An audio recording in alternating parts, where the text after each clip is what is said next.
পরীক্ষা দিয়ে এসে যা ভাবি। আজকে ভূগোল পরীক্ষাটা যা দিয়েছি না, একদম সুন্দর সুন্দর। 100তে পরীক্ষা দিয়েছি। একের দাগে এগুলো সব, দুয়ের দাগেরটা সব, তিনের দাগেরটা হয়তো একটু নাম্বার কাটা যাবে। 100তে 100 না পাই, 80-90 তো পাবোই। এটা ভেবেই তো জাস্ট মনটা আনন্দে একদম ডগমগ হয়ে যাচ্ছে খুশিতে। হ্যাঁ, এগুলো সবই পারবো। একটু আধটু বানান ভুল গেলে হ্যাঁ 80-90 তো ধরাই যায়। ঠিক আছে, রেজাল্টটা বেরোক না। ও, আমি মনে হয় এবারে ফার্স্ট হয়ে যাবো। মজা মজা। ঠিক আছে, রেজাল্টটা বেরোলেই দেখা যাবে। রেজাল্ট বেরোনোর পর যা হয়।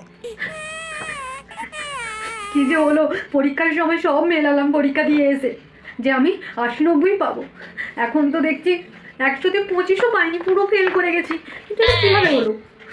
এতেও ফেল, তুমি তো সবই ঠিকঠাক মেলে না। তাহলে কি স্যারেরা কিছু ভুল করলো? না, স্যারেরা আবার ভুল করতে পারে? আমারই ভুল হয়েছে। পরীক্ষাটা ভালো করে দিলেই ভালো হতো।